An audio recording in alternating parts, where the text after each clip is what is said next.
Okay, good evening, everyone. We're going to get started here. I'd like to say welcome to the Operation and Public Safety Committee meeting. Today is Tuesday, March the 15th. We have 4 items on our agenda tonight for our Operation and Public Safety meeting. I'm going to ask Kim, will you mind doing roll call, please? Thank you, Council President. Council President Boyce. Here. Councilmember Fincher. Here. Councilmember Kaur. Here. Councilmember Larmer. Here. Councilmember Michaud. Here. Councilmember Thomas. Councilmember Troutner. Here. Thank you. Okay, we're going to move on here to item number 4, which is business. And then we got item number A is approval of the minutes. So I'm going to ask for a motion to approve the minutes. Move to approve the minutes for March 1st. Second. Motion and second. Any discussion? Seeing none, all in favor, signify by saying aye. Aye. All opposed? That the record show unanimous pass. Item number 4B, which is the payment of the bills. Ask for a motion for payment of the bills. So moved. Second. Got a motion and second. Any discussion? Seeing none, all in favor, signify by saying aye. Aye. All opposed? Let the record show unanimous pass. Item number C, the towing ordinance, and we're going to have Tammy White to come, please. Tammy? Thank you. For the record, Tammy White, Deputy City Attorney. The ordinance that I have for you in your packet is updating our towing provisions, which are in Chapter 9.39 of the Kent City Code. Most of the revisions are making clarifying revisions and reorganizing it a bit. There is some copy and paste, so it looks like a lot of revisions are being made, but I've tried to insert comments to hopefully help with your review, where I've indicated if the section is being relocated to another section. And if there's a substantive change, I've highlighted that text in yellow. So I thought I would just kind of go through some of the bigger changes that are made in the ordinance, make you aware of what they are, and then if you have questions throughout, just interrupt me and let me know, and we can look at those sections in particular. One of the revisions I did not highlight for you, but it is on page 11 of your packet. It's page 3 of the ordinance, and it's making it clear that when an officer has a vehicle towed, under the statutory framework, they are doing it on a remedial basis. So it's to remove some obstruction or some other issue that's created by having the vehicle parked where it is, that they are not towing it to be punitive in nature. So if an officer elects to ticket a tow or ticket a vehicle, they can leave a ticket there, but they will not tow it at that same time. If for some reason that vehicle is ticketed and it's still there several days later and the officer returns and they determine that they need to have the vehicle removed from that location, they will not cite the vehicle at that time either. They will just have it towed. So that is one of the changes that our code is making it clear that the towing decision is a remedial decision and not punitive in nature. The next section that we go to is revising section 9.39.030 and moving it to its own standalone section in 9.39050, which relates to the hearing. So right now, there is a right for hearing to anybody who has their vehicle towed under statute. When we codified it back in early 1999, I think it was like the 90s or early 2000s, it was put under one section in particular that dealt with mandatory holds for vehicles that are towed and impounded if the person is driving while license suspended or with a DUI. So it made it appear as though that right to hearing only applied to those violations. We are now pulling it out of that section and making it as its own, that this right to a hearing applies to all vehicles that are towed within the city of Kent. And then that section sets out in particular the steps that an individual goes through in order to request a hearing through our Kent Municipal Court and what it is that the court will consider in evaluating the tow. And it's primarily, was there a valid reason for the vehicle to be towed, and were the charges towed consistent with what the contract provided for. Another section dealing with that hearing is adding a provision to make it clear that the court can reschedule the hearing if needed to accommodate a witness's schedule. That is something that's already allowed under the court rules. This is just making it clear that council, in adopting this ordinance, is not taking away that right, because we do provide some time periods by which the hearing has to be scheduled. And so if the vehicle has been towed and it's currently in impound, we want an expedited hearing date. And so the ordinance provides for 7 days that the hearing has to occur within the individual making the request. If the vehicle has been taken out of impound, then there's a longer time period at which the hearing can be scheduled, which is 45 days. So we've just tried to make it clear as to the time periods that apply, and that it applies to everybody who has their vehicle towed in Kent. One other change that we did make that I wanted to draw your attention to. So the towing chapter under state law provides a certain computation of time. And that means, like, if our ordinance requires a hearing be held in 7 days, does it mean 7 calendar days? Does it mean 7 business days? The state law provides that the computation of time will be calendar days. Our previous ordinance provided, for whatever reason, the court rule provision, which provided that if the hearing date was 7 days or less, you do not count intervening weekends and holidays. So that would extend the time period by which an individual will be denied a hearing. And so what we've done is just kind of go back to what the statute provides for, which is that it will be calendar days. So if an individual files a request, we will include those Saturdays and Sundays in scheduling that hearing, so that they can get their car out of impound or have a court hear their case. It also makes it clear that if the hearing is not timely requested, that the default provision provided for under state law about who is responsible for those tow costs rests with the registered owner of the vehicle. It's something that our state legislature has already provided for. We're just including it within our ordinance to make it clear that that's the default provision if a hearing is not requested. And the other change that it does is it includes a provision expressed in our code, which we previously held in our contracts, but it says that if the Kent Municipal Court revises the tow fees or costs, that the tow company is required to abide by that court order, and we just carry that over into our ordinance. And then one other bit that the ordinance clarifies is we previously had in code that the chief was allowed to adopt administrative rules in order to incorporate the tow ordinance, but we didn't clarify that the chief also had the authority to sign the resulting tow contracts. So we've just added that into existing code as well. Can I follow up? So, and thanks for sending this out earlier. So when they tow these vehicles, I mean, there's multiple places you can take these vehicles to, right? And some charge more than others. So do we just, how do the police officer determine where to take the vehicle? So the way it's handled right now, we're in the process of, once this ordinance gets amended, we will work on new tow contracts. But right now, under existing tow contracts, we have a number of tow companies that sort of are on a rotation schedule. And as part of the contract, we've adopted the Washington State Patrol rates. So we do have uniform rates based on what Washington State Patrol has entered into. So they should be consistent throughout. Thank you. Are there any other questions? Are you done? I have just one bit. okay. So if council were to move the ordinance forward and it were to be adopted at your April 5th meeting, I would be coming back to you with another ordinance, and this is to amend Chapter 9.38 of the Kent City Code, which specifically deals with parking violations. I'm just going to want to carry over the remedial provisions to apply to that parking chapter as well. So you'll see me again in a couple of weeks if this were to move forward. Okay. Councilmember Troutner? Thank you, Mr. Chair. So this is just mainly updates to abide by the codes of Washington State. It's not anything that, I mean, we're not changing anything that. I think the one thing that we are doing is making it abundantly clear that towing in our city is a remedial action and not punitive under the statutory framework. And then because of this new ordinance, I know we've got one of our parking enforcement officers here, but does it make more work for them in the end, or is it just? I have Officer Brennan here who could talk maybe about what their current practice is with towing, but our officers are usually pretty good about trying to amicably resolve these situations to the extent they can. I think towing is often sort of a last resort. Okay. If they can't find somebody who belongs to a car and it's obstructing the road, or they've tried to get this individual to move the vehicle and they're not doing it on their own, then at that time they can tow the vehicle. Okay. Thank you. Okay. Once again, thanks for sending this out early. I think all the council members had a chance to look this over prior to the meeting. So any question, council member? Are we okay with this here? Thumbs up? Okay.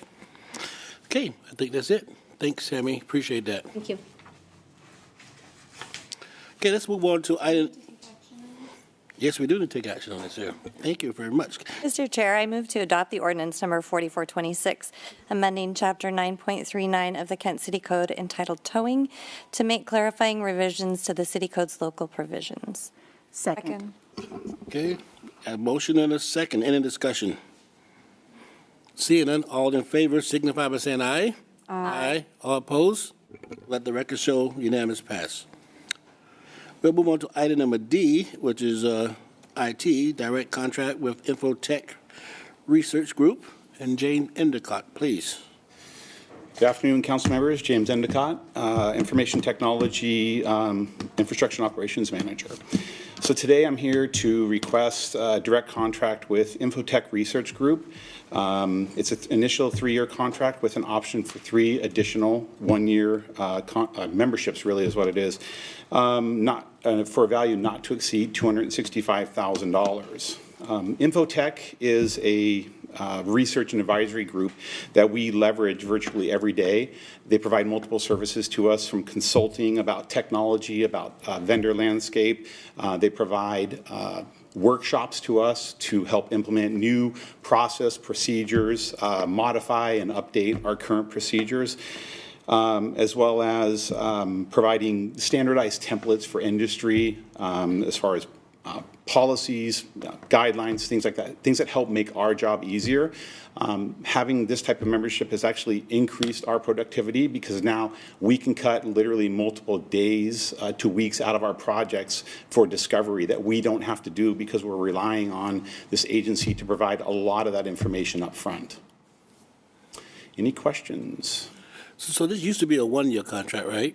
So That's correct. What are we saving by going to a 3-year? I don't. Yeah, great question. So initially, we have been doing 1-year contracts, but this year we kind of engaged with the vendor to say, hey, look, if we committed to something longer, would you be willing to put off incremental increases every year? And so typically with them, we would see anywhere from a 5 to 12% increase. And so we know by assigning a multiple year, we're probably going to be saving anywhere from about 10 to 15% over the life of that contract. Good job. Any question, council member? Okay, I am going to ask for a motion, please.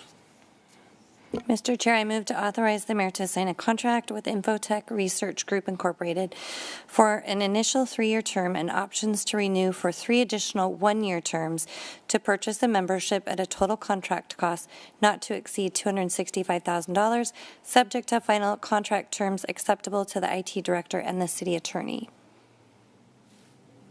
Somebody. Second. All right, we'll give this F one to there. Okay. Motion in a second. Any discussion? Seeing none, all in favor signify by saying aye. Aye. All opposed? Let the record show unanimous pass. Thank you very much. James. Appreciate it. Okay, item number F. We're going to hear from our equity manager, UL, on our equity strategic plan. How you doing today, bud? Good afternoon. All right. So today I'm going to be updating you on the strategic plan, and we're going to be really only focusing on the area of communications. So here's the outline of the presentation. So I'm going to go over the area of focus and the goals. We're going to go over the co-design process, what that looked like, the SMART objectives, also known as the action items that resulted from these meetings with stakeholders, and additional updates related to the strategic plan, and then I'll end with next steps. Please stop me if you have any questions. So back in December, after going to the community and vetting the areas of focus as well as the plan goals in multiple sessions and in multiple languages, we heard from community that they wanted to be included in every step of the process of the creation of the strategic plan. And that is why we created and incorporated a co-design process to create the action items that were going to lead us to the goal that we have here in front of you. So I'm going to go over the the goal for communication here. The City of Kent is committed to building an inclusive and well-informed community by working to improve communication about city services in a manner that is culturally relevant and equitable. So this is what the goal that we're trying to reach with these action items.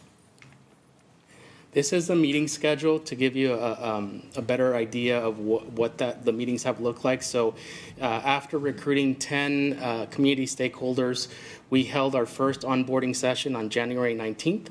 Where we updated the stakeholders on the process, on why government is moving towards creating a strategic plan, as well as any lessons learned from other plans around the region and the country. Back in February, the area of focus was communication, so we met with the stakeholders twice in the month of February on the 1st and 3rd Wednesday of the month, and we met with the internal core team on the 2nd Wednesday of the month. And now ELT was updated, and we had a discussion about the areas of focus and the action items for this strategic plan, and now I'm here in front of you sharing the results of those conversations. So here is part of the co-designing process. So as I mentioned, we went over communications, and the steps are, first they go to the stakeholder group. We began a root cause analysis, and we started identifying key themes as well as actions that we can take in order to meet the goal. After that, the notes, the key themes, and the root cause analysis went over to the internal stakeholder group, who contextualized a lot of the requests that we heard from communities, sharing if we're already doing something similar or if we haven't done something like that. And they also took a time to suggest additional action items that could be taken to meet the goal. After the internal stakeholder group met, all that information went back to the external stakeholder group, who finalized the action items as well as the measurables and the community indicators. So next month, or actually this month in March, we're going to be meeting with the stakeholders, external stakeholders, tomorrow evening, and we're going to complete the in-language resources meeting co-designing process. So there were a few key themes that were identified in the conversations with both the external stakeholders and the internal stakeholders as far as communications are concerned. So you can see here, I'm not going to go over the actionable steps. I'm going to go over the key themes, and then we'll jump into the 10 action items that were selected. Okay. So the first one is more in-person meeting opportunities that are held in locations and times that are accessible to community. The community wants us to go to where they are and meet them where they are and have conversations with them. The other one is messaging on social media should be more culturally relevant. So they want to see more of the community in our social media. So that was one of the key themes. The other is use different forms of communication, flyers, posters, outreach at local BIPOC-owned businesses instead of just relying on digital communication. The other themes are translate important information into top languages, and that's something that we're already starting to do. The other is prioritize relationship building. So the community wants to build those relationships with leadership as well as with staff. Finally, hire more staff who can speak other languages. We know that as a city, we have over 130 languages that are spoken. We don't have a lot of multilingual employees here at the city. And finally, invest in the Cultural Navigator program to help make connections and share information. These types of programs have been adopted in for-profit companies as well as other jurisdictions, other cities, and they work. So now these are the action items that were selected. On the left, you see the community indicators. So what we're looking as far as the community is concerned to see if we're making progress. The outcomes and actions are in the middle. Who's accountable for the work? And then the performance measure. So how are we going to be measuring the work? The first one is the mayor will have quarterly consultation meetings in partnership with BIPOC serving organizations in Kent. So going to where the community is on a quarterly basis, partnering with a community-based organization or a place where the community feels safe, and have those conversations and start building those relationships. The next action is purchase interpretation equipment to be available during community meetings, city council meetings, and just other events. We know that as a city, we speak a lot of languages, and sometimes in the same meeting we might have to interpret in different languages. So something like an interpretation equipment, which is a microphone, another form of I think a stereo, and then headphones for folks to hear the translation. So that is something that was asked by the community.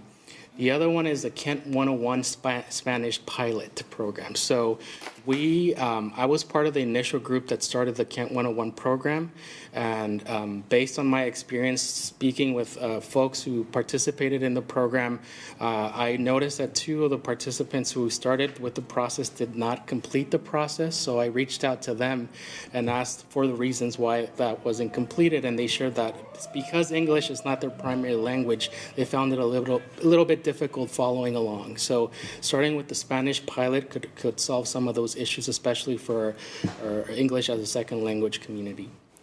Question real quick for you. So I'm just curious, going back, because we talk about the languages and making sure we have materials. So when you talk about having, things available for people to listen, are there other cities? What does that look like? Because I know some establishments, like if you're hard of hearing, you can have something that makes things louder. But that technology, do we know of other cities that are using that? I'm assuming there's a cost associated with that, but are we aware of any other cities that are using that? They do, and it's basic interpretation equipment that has a microphone and different channels for different languages, as well as the headphones. So, for example, if we were here in the city in this meeting and there were people speaking 2 different languages, there would be 2 interpreters here interpreting what was being said at the same time, and then the folks in the audience could have the headphones listening to what the interpretation. To the interpretation. So yes, this is something that other cities use, and it's equipment that could range from $500 to $5,000. So it's depending on how many of those headphones I think we would need. But it's a person that's doing the interpretation, not technology that's Right. translating it. Right, Okay. it's a person doing the interpretation. I just want to follow on that just a little bit. Have you talked about closed caption? I know a lot of people are deaf and hard hearing, and sometimes we forget about that. Other people, like on the TV, I know some people watch the stuff later. Will that be part of it when you have closed caption on? So closed captioning depends on the platform. So I know that for our YouTube channel and our videos, that once they're uploaded, they do have the option of having closed captioning. Okay. Other technologies like Zoom also have that ability if you have an interpreter. So yes, that we're working on that as well. Thank you, sir. So any other questions? Yes, I'm sorry, Councilmember Fincher. I was just going to add on about the kids. There's also some of the churches in the area. I know that our church has used equipment, and you can get like 10 or 12 little sets. So they're not big, they're not bulky, they're not ultra expensive. And usually somebody is sitting in the room who is simultaneously translating what's being said. And sometimes the people have just sat in the room. Sometimes they've gathered around a table, for instance, because they could ask questions. But it just goes on seamlessly. There's no difference in the flow of the meeting. Councilmember Michelle. Thank you, Mr. Chair.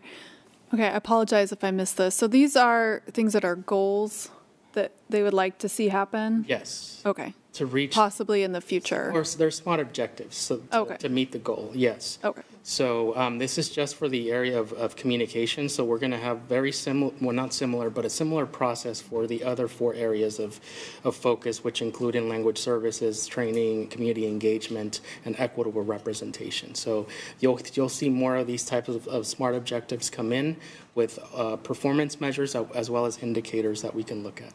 Okay, thank you. Yeah, so the other action item is we heard from the community that they want to see themselves represented in our social media. So a while ago, one of our interns, who's now a race and equity coordinator, started the People of Kent project, which is, if you're familiar with the Humans of New York project, where they go out and take a picture of a resident and then tell their story, it's very similar to that. We've done stories already, and they're part of, they're included in our website. So we published our website a couple of weeks ago, which includes a lot of this information for folks to review.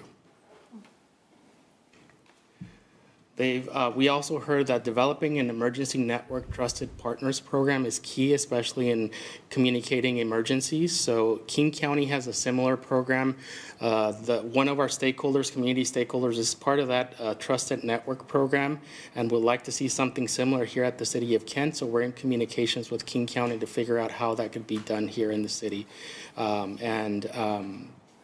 We believe that this is possible, and this is something important in case of emergencies. We can communicate in multiple languages with these trusted partners. The next action is having communications coordinators attend the Kent Cultural Diversity Initiative Group, as well as other BIPOC-focused community networking meetings to provide updates on services provided, as well as events that are happening around the city. They also share that they would like for us to create an incentive pay program for resident-facing positions to recruit more languages to serve our community. So highlighting the number of positions that include that incentive in our announcement of the job and the job classification. We will measure that, and then hope that will increase the number of multilingual applicants that we'll receive moving forward. The next action item is creating a Cultural Navigator pilot program. I mentioned that a couple of cities around our region use something very similar, very successfully, and a lot of for-profit corporations have adopted this model, especially those that work within community. Specifically, I'm specifically focusing on the Medicaid and Medicare programs in the country. They have a very similar Navigator program, and it's been found very successful. And this is an opportunity for us to have access to those top 5 languages whenever we want to provide additional messaging that is not just in written format. So if we want to create videos, if we want to help with translating materials really quickly rather than waiting for a company to translate it for us in case of emergencies, the navigators can help with that. And they're also would be out there building relationships. And this type of program would not add any FTEs if we follow models similar to the city of Tukwila. The next item is creating a BIPOC business list. I believe we do not have that. This is really helpful when it comes to our engagement with communities, and especially when we have resources for small businesses. So it was mentioned that this is something that the community is ready to help with, and it was one of the most requested action items by our stakeholders. And finally, using QR codes to share in-language videos with communities. So what we've done in the past is that we've translated into the top 5 languages whenever we send postcards out there and say, look at the website for more information. So what this does is instead of translating the actual words, it creates, we provide a QR code where a video is embedded in the QR code in a specific language. So if we want to hear about what's happening in this language, you select that QR code and you would hear that message from someone on a video. So this school district is currently using this technology, and it's working. So this is another example of things that are happening around us that would be beneficial for us to adopt. Just one quick comment, please. I think, to create the BIPOC business list, I know the city of Redmond doing Black History Month. They list all the business out there so people can go and visit, which I thought that's pretty clever. So I think that's probably something that could probably, not only Black History Month, but, it'd be one of the things you can help promote. My other comments, and I don't need an answer, but just something to think about. I know we talk a lot about the number of events. I mean, that's just a number, but I'm not sure that's a true metric. So I like to have something else. Just because I go to 10 times, I think there need to be another measurement to see how effective it is, right? So I don't need an answer now, but it's something to think about as we continue.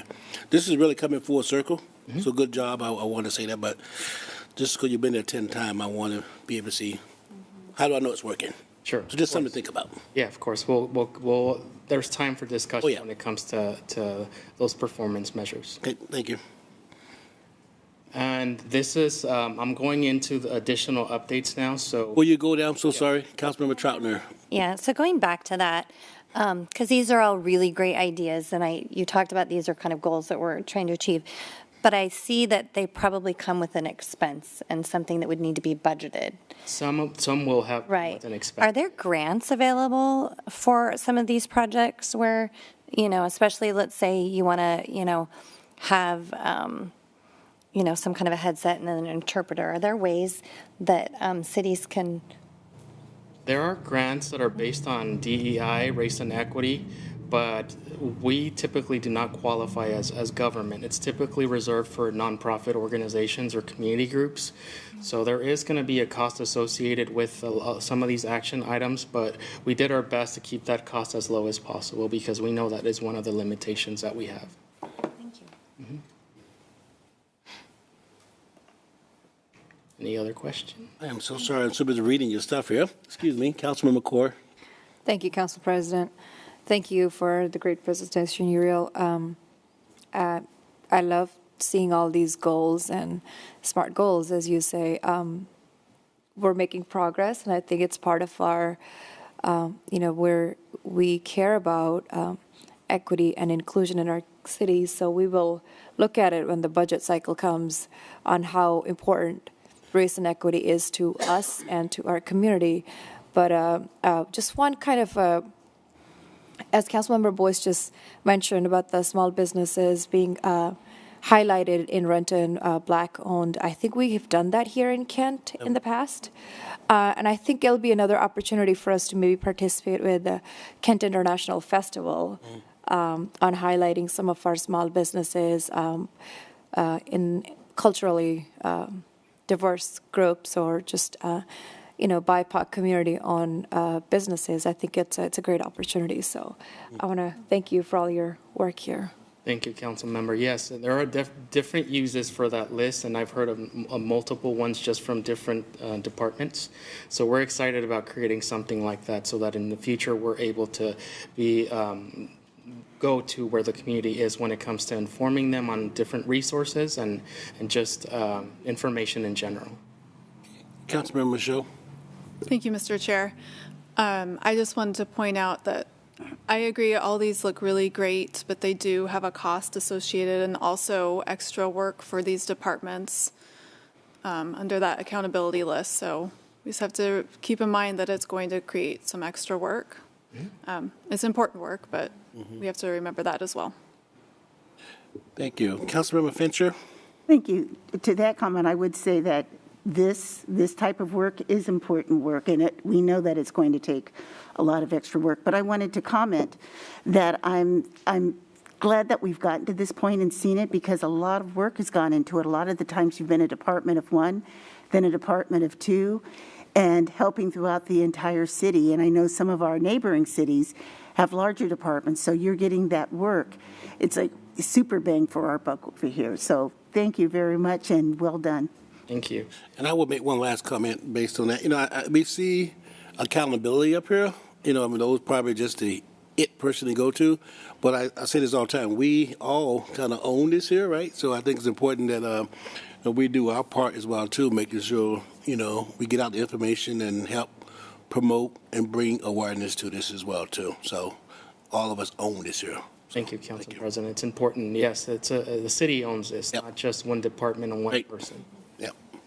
And then finally, other projects to update you on. So overall, the project is on track to be completed by the end of July. As far as other components for the project, the speaker series is on track. We've selected the first speaker. If you give me just a second, I have the name here. The first speaker is going to be Karen Stiller. She is the Senior Director of Jewish Affairs at the Jewish Community Relations Council, and she's going to be speaking on anti-Semitism, the history, how to identify anti-Semitism, and how to respond to it. The tentative dates are the staff presentation is going to happen on March 30th, and the resident presentation is going to happen on the 31st. Maria is currently working on the flyer and marketing of the event, and more information to come on that. Do you know where the staff, where is it going to be? Do you know where it's going to be yet? It's going to be via Zoom. Zoom, yes. Okay. It's going to be remote. Okay. And then, as mentioned, the Ready website is ready. It's been published, so that website includes a lot of information, including this strategic plan, as well as our internal resource group, the core team, and people of Kent, so as well as the speaker series. So there's one landing spot for a lot of this information, and then that's published now and accessible for anyone. The Cultural Communities Board is going through a transition. They would like to be more of a race and equity board, so that it's also in progress. We met last month and discussed the purpose of the new board, as well as reviewing other regional boards that do similar work to see what the purpose of this new board would be. Training, we've received a training proposal. We're reviewing it, and we're finalizing that training and what it will look like. And the theme will be the intersection of emotional intelligence and race and equity. So that is hopefully will be happening sooner than later. And then the limited English proficiency plan, we have the first draft is currently with legal, with comments, or providing me with some comments to complete the plan. We're also working on a toolkit, navigation toolkit for employees to know what the process looks like when it comes to translating different documents. And that is, next steps. I mentioned we're meeting with the stakeholder group tomorrow, the community stakeholder group, and we're going to finalize the in-language services action items as well as measurables. So more information to come next month. And that is it. I would say our previous presentation, I've been poking at you. I've been waiting to see the meat, so I'm getting to see it now. So I want to just thank you very much, as I can really see this coming to full circle now. So I appreciate all your hard work and effort. You put. I know you're leading it, but you have a team behind you. So I just want to say thank you very much. I appreciate it. Thank you all. And I think Councilmember Larmer have a question. Yeah, the Ready website, where is that? Yes, so it's under, if you go to our city website, it's under government. So you click on government and you scroll down, you'll see race and equity, and you'll find the website there. I think there was a notice today about it. Yeah. Oh, okay. Is this presentation, would I find it also under that website too? We can upload the Yeah, presentation. I think it'd be good to have that up there. Okay. That'd be great. Sounds good. Okay, any other questions? Hey, great job. Thank you so much. Thank you. Appreciate it. Thank you. Okay, we're going to go to item F, info only on utility. Molly, how you doing? I'm doing well. Good.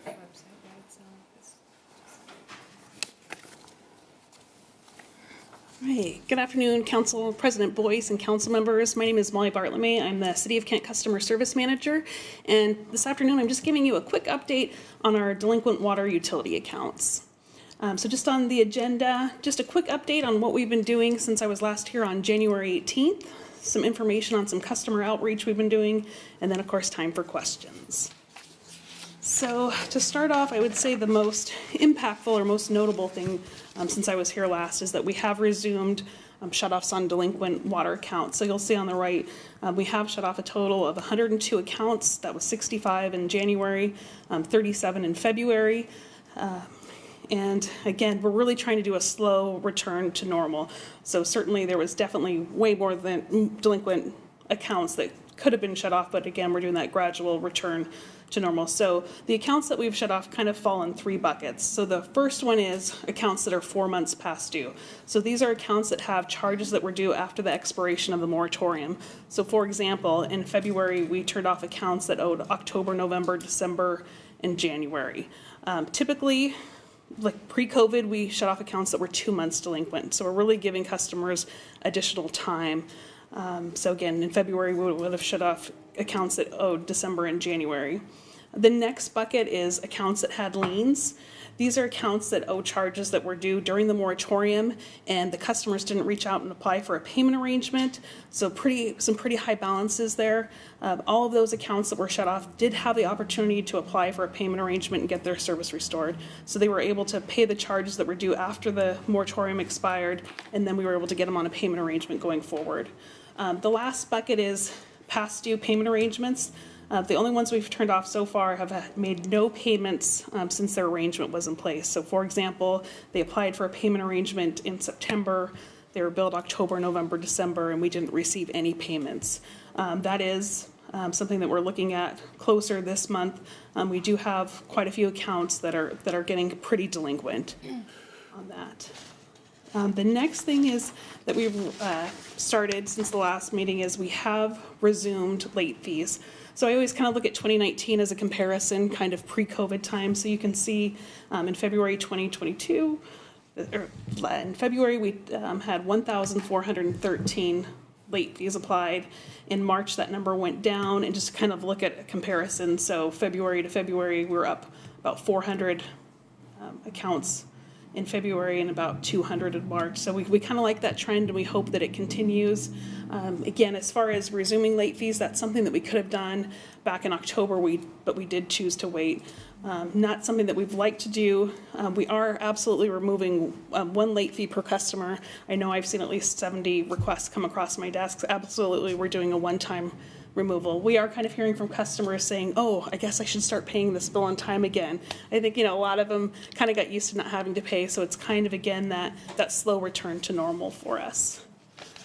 Some customer outreach we've done. This right here is showing what our new shutoff notice looks like. So this went out to our customers this month. So this is the top of the notice, so kind of that blank white area, that's where their mailing address goes. And then you can see that we've added some translated language in Spanish, Punjabi, Ukrainian, and Vietnamese. And what that does is it directs customers to our website. So kind of in the middle of that page, you can kind of see that faucet logo. And then if we go to the next slide, it shows what it looks like on our website. So we wanted to kind of make it identifiable. So when we direct them to the website to kind of show, where that information relates. So we just provided some really brief information on what that notice is. And then the other thing is we moved our information on utility assistance right below that. So if a customer is going on our website to look at this, they'll see the utility assistance information, anything that we know about assistance available out there. They can go to kind of one spot if they go to one. And then on the next slide, you'll see an example. So this is in Vietnamese. So at the top of the website, you just turn on that Google Translate, and then this is what the customer sees. So so they can take a look at that and get some more information. So what do that look like? I mean, you need power, you need utility. I mean, I'm just trying to think how's people surviving without power. I mean, what does that look like? It's I'll tell you, the first day we turned off accounts, we did 20. And by the next day, 13 of them were back on. And you can kind of tell by looking at a lot of the accounts, a lot of them were vacant homes. Because, typically during the shut-off process, we're turning off a lot of vacant accounts. So we're kind of catching up on some of these accounts. I would say there's certainly some out there that, people are in the homes and they haven't turned back on. The nice thing is we are seeing a lot of customers apply for assistance and getting assistance. We've had MSC is giving up to like $2,500. So we've seen a lot of those customers, if they're reaching out, that there is help out there. Do you know if any have families and little kids and babies and stuff like that? We're not aware of that already. Yeah, definitely like our last round of shutoffs. I looked up and there was a line of, our account reps at the door because there was a lot of, customers that called that are turned off, and it is not easy on these days. We hear lots of hard stories, but it's very unusual that they're not able to get the help or to make the payment. Okay. It was really surprising just how many people immediately, when we turned them off and they had liens, they just said, oh, I'll just pay it in full. That's a lot of our payment arrangements have gone down because people have just paid them in full. Yeah. But we know that's not the case for everyone. Yeah. Okay. Thank you, Molly. Councilmember Lumber? Nope. Okay. Councilmember, that's okay. Councilmember Core. Thank you, Council President. Thank you, Molly. Those kind of were my questions, but just on top of that, I'm assuming when they finally call customer service and we are guiding them to get assistance from these nonprofits and helping them with the process, because that's really concerning if there's a family living in a house without utilities, without power. I mean, especially with the weather outside. Right. So I don't. Maybe there's an education piece we can do on our social media about if you still need help. There's help available for you. I don't know what to do, but it's just, I'm sure you know better about the trends and residents that are delinquent, but I just don't want any family to be struggling and having any unfortunate incidents happening. Right. So I just don't want to be, I don't want us to be responsible for that. It's kind of my concern. Yeah. Thank you. Okay. Councilmember Fincher. Just going off of what she was saying in the report that we heard from Woody L., even going broader than just social media, When we send the bills out, do we print our own envelopes? Is it possible to have, thinking somebody might get the bill and say, oh, it's the water bill, I'm this far behind, and not open it to see that there's help available? Is it possible to have something printed on the outside of the envelope? Do you still need help envelope? The outside of the envelope does have that same logo, and it's very prominent, so it does look different than our standard utility bill. And it mentions being able to get help? Not on the envelope. It just says, the kind of the logo, if you will, and then shut off notice. Yeah, so I'm thinking, if somebody doesn't know there's help available and they have been, 4 months or 3 months, whatever, behind, maybe they just choose not to open it because they're thinking, I can't pay this anyway. But if they saw on the outside of the envelope, possibly it said something, do you need help, or there's help available, something to cue them in to open this envelope. Right. Yeah. On the actual notice itself, like I said, you would have to open it. We do have a line that says, for information on utility assistance to visit our website, but absolutely it is on the inside. So that's definitely something we can take a look at. That'd be kind of tough, too. I mean, almost personal, right? You get this envelope warning, pay your bill, right? I heard what you're saying, but, I mean, that could be somewhat personal, too, right? I mean, get mail like that, and I hear what you're saying. I mean, but I guess they could look into it and see it. I'm not against it, though, but. Well, and just to look broader than just the social media, because we know that that's not always the way we're going to reach some of our people. Okay. Councilman Michaud, you still have your hands up? Yes. Thank you for the presentation, Molly. I'm wondering if we have looked into ways to make Autopay easier for folks. Sometimes you just forget to pay your bill. Mm-hmm. Yes, that's, I will tell you that our utility billing system is definitely on the older side, so a lot of our processes kind of mimic that. And definitely as we look at replacing our utility billing system, we've got to find better ways to do what we're doing. A lot of our, I guess maybe archaic is the term we hear with a lot of our systems. But we do know sometimes that's when people pay those bills, is that shut off notice reminder. It's just like that's there. Oh, I forgot. People sometimes just fall behind. So yeah, that's definitely, as we look at moving forward with the new billing system, that will be a top priority.